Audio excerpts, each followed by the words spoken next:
Zee 24 तास एक पाऊल पुढे। पहिल्याच पावसानं मुंबईकरांची दैना झालेली पाहायला मिळाली। रस्त्यावर गुडघाभर पाणी, वाहनांची गर्दी आणि रेल्वेचा खोळंबा अशी स्थिती मुंबईभर होती।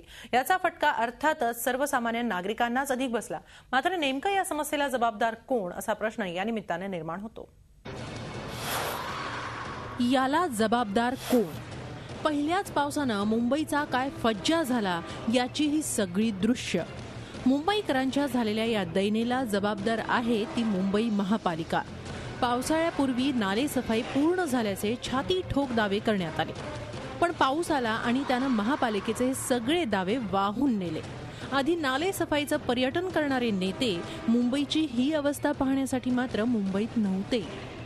नालेसफाईबाबत समाधानी असलेले शिवसेना पक्षप्रमुख उद्धव ठाकरे परदेशात आहेत, तर महापालिकेचे स्थायी समिती अध्यक्ष राहुल शेवाळे, सभागृह नेते यशोधर फणसे, बेस्ट कमिटीचे चेअरमन नाना आंबोले, भाजप नगरसेवक मनोज कोटक, भाजप गटनेता दिलीप पटेल, सुधार समिती अध्यक्ष राम बारोट, काँग्रेसचे विरोधी पक्षनेते ज्ञानराज निकम आणि इतर प्रशासकीय अधिकारी चीनच्या दौऱ्यावर आहेत।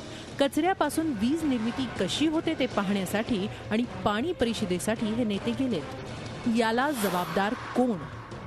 ट्रेन सुद्धा खूप लेट होत्या। जवळजवळ आम्ही 3 ट्रेन मिस करून ठाण्याहून आलेलो आहोत। लालबाग परळ भागामध्ये तो खूपच पाणी भरलेलं आहे। नागरिकांना खूपच गैरसोयींचा सामना करावा लागत आहे। एवढं पाणी भरलं तरी पण मला ऑफिसमध्ये यावं लागतं।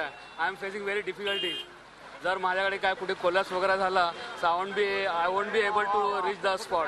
किती त्रास होतो। चांगलं जाणार कसं? गटार इथे जायला भीती वाटते। एकतर पोरांना सगळं समजून जायला पाहिजे ना, आणि परत गाड्या येतात ते पण पाण्या उडून जातात। महापालिकेपाठोपाठ रेल्वेनंही मुंबईकरांच्या त्रासात भरच घातली।